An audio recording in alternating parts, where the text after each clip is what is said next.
All right, so microbiology, chapter 2, microbial cell structure and function.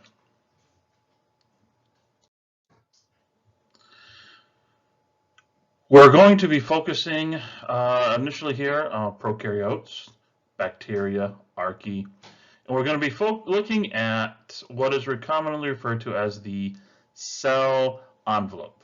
Okay, they called it a cell envelope because it's what covers the cell. Just like if you're sending a letter, you cover the letter up with an envelope. Same thing here. You're starting at the cytoplasm and working your way out. Cytoplasm, some form of a cytoplasmic membrane, just like all living cells here on planet Earth have. Presence of a cell wall, thick or thin. Remember from last chapter, the Gram stain. It's going to tell us thick, thin cell wall. Just how thick, just how thin. Gram positive, gram negative. For some of the bacteria, some of the archaea, there's going to be an outer membrane. So it's going to be dual membrane, a little bit of a cell wall in between. Some bacteria, most of the archaea, are going to have an even further outer layer known as a S layer. We'll talk more about that in a little bit. The cytoplasmic membrane, okay, surrounds the cytoplasm. It is the barrier. Boom. Outside, inside, inside, outside. Keep stuff in, keep stuff out. Okay, and it's like you've learned in Intro Cell and Molecular Cell Biology. Okay, it's lipid bilayer for the most part. Put that a little asterisk there. We'll touch that in a minute. So it's a lipid layer. Here's the stuff that's inside. Here's the stuff that's outside.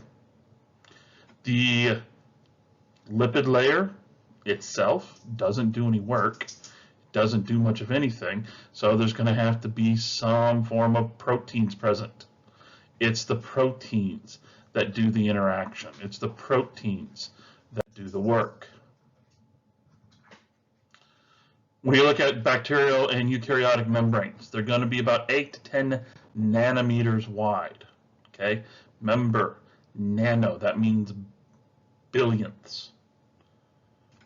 Milli, micro, nano, billionths. So 8 to 10 billionths of a meter wide. Okay, general structure you're going to see is, like we've talked about before, phospholipid bilayer. Okay, there's going to be proteins there that are doing the work. As you learned before, there's going to be hydrophilic, hydrophobic components. Water-loving, water-hating. Okay, it's this fact that they're amphipathic that would drive these lipids, these phospholipids. It's going to drive them to form membrane micelles or bubbles or membranes, depending on how many phospholipids are present.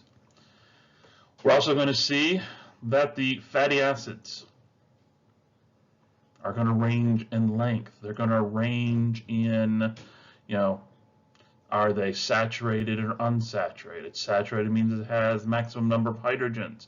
Unsaturated means there's one or more, carbon-carbon double bonds, which means there's not going to be the maximum number of possible of hydrogens.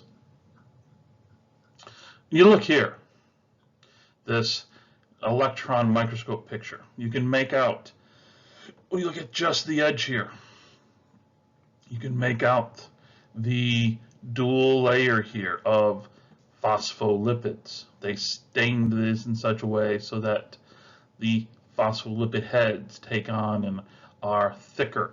They gave more of a shadow, so they appeared more. And again, glycerol, 2 fatty acid chains, 2 fatty acid tails, phosphate group, and then something attached to the phosphate group. Okay, there's more than just one type of phospholipid. And here is one of the chief things that separates out the different types. Here, because of this, 2 carbon and an amino group, this is known as ethanolamine. Okay, many of these chains that are going to be here are going to be based somehow on amino acids. Notice the carbon, oxygen, carbon, carbonyl group. This is known as an ester linkage. You can look at the handouts and you'll see there's a nice little video that shows you and discusses this. I'm not going to show it here. Now there's going to be proteins, okay? Some of the proteins are going to pass all the way through the lipid bilayer. Some of them are just going to be loosely attached or only inserted partially into the lipid membrane. Integral pass all the way through. Peripheral either attached loosely to the surface or only partial the way through. So this one right here, this one right here that are attached or partially through, these are peripheral.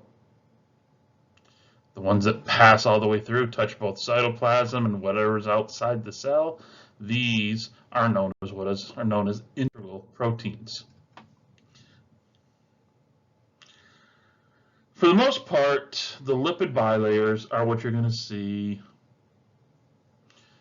Bacteria, eukaryotes. Yes, whatever that side chain is, that's going to be different.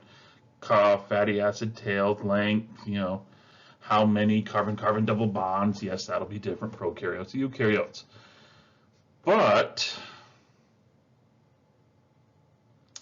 archaea are different.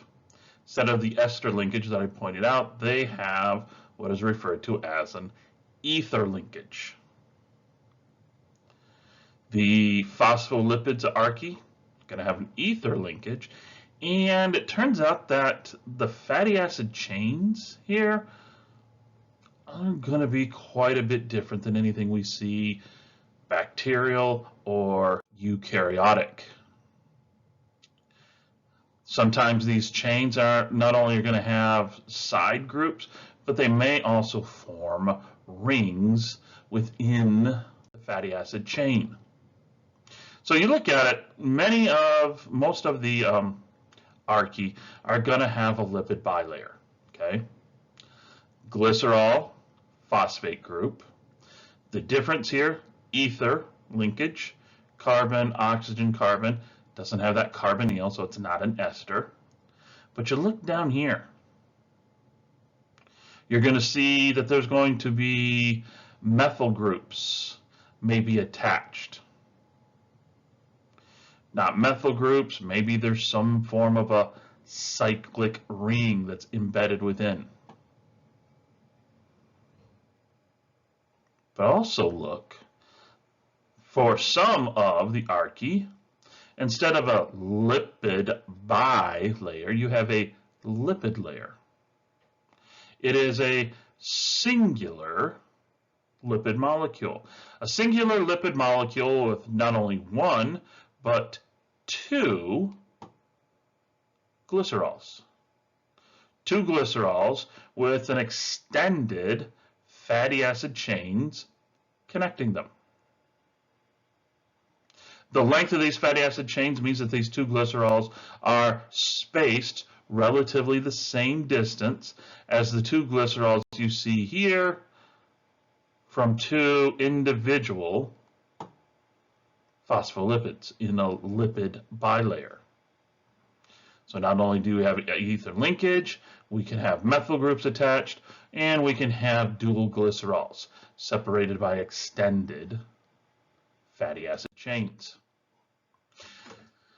Either way, whether you're looking at the lipid bilayer or the lipid monolayer for archaea, there's still permeability issues. Okay, they are not going to allow anything and everything through. Because you got to remember, the archaea, these are going to be extremophiles. So maybe having that dual glycerol on the extended fatty acid chains, maybe that gives their membranes some increased, survivability. They're going to be at temperatures that most are prokaryotes and eukaryotes. Our membranes are just going to become too fluid and too leaky. Or, there's something going on. They're extreme acid or extreme sulfur or so many other things.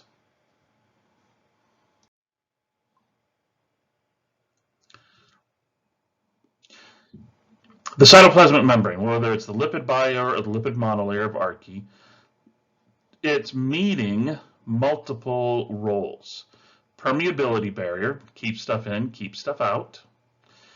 Place to anchor proteins, since the prokaryotes do not have internal organelles. Remember, internal organelles are nothing more than internal membranes enclosing a given volume so that you have places to, sequester certain enzymatic reactions or to anchor certain protein enzyme structures.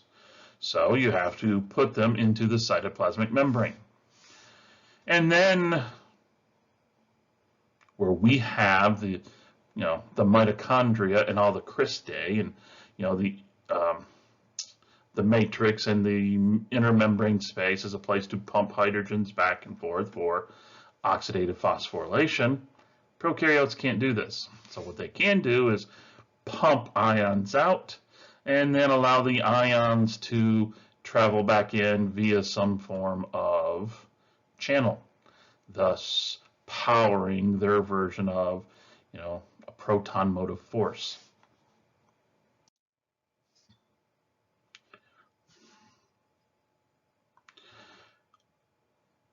Turns out that these membranes and their proteins that have had millions of years to evolve have a maximum amount they can allow through at lower concentrations. And there's a transporter there. You see how quickly it goes from next to nothing to maximal uptake. If you have high affinity transporters, things that are purpose made. Simple diffusion, slow and steady, no matter how much. I mean, there's just, yes, you can increase, but there's never going to be an extreme rate of diffusion. Low affinity, yeah, it maxes out at a very, low rate, but, it takes more and more to get there.